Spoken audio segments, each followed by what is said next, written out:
Welcome back. Now, it's been confirmed that junior doctors in England will go on strike next month in what will be their longest single walkout in history of the NHS. It will be for 5 days, taking place from the 13th of July as part of an ongoing dispute over pay and staffing.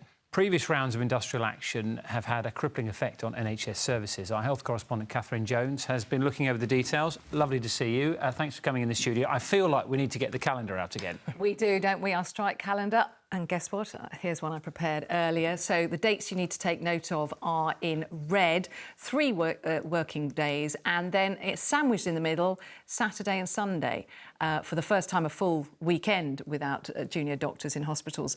Now, hospitals do have fewer doctors on shift at a weekend, of course, but it is more expensive to cover them. So that is still going to be a challenge.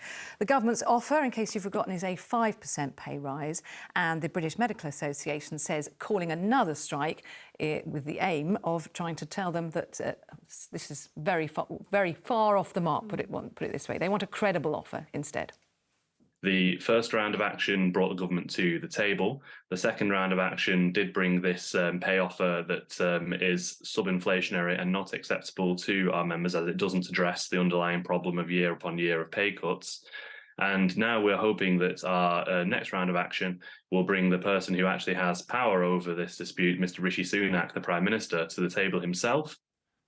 OK, so Catherine, you've been looking at how many people have been taking part, support, and also looking at the impact on services. Yeah, I've been doing a bit of number crunching, so have a look at the results in the big wall here. So, firstly, how strong support is among the doctors themselves. So this is the numbers of junior doctors who have gone out on strike on a daily basis during those strikes. The first one in March, almost 29,000 out per day.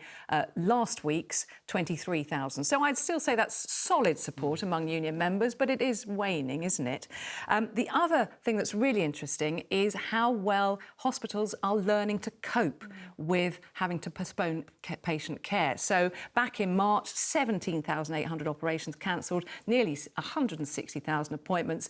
In June, exactly the same length of strike, but operations cancelled down to 10,500 and fewer than 100,000 appointments. Of course, still huge numbers, but they're clearly getting better at coping. OK, dealing with things a little bit better. And what about any word from ministers? What do we know?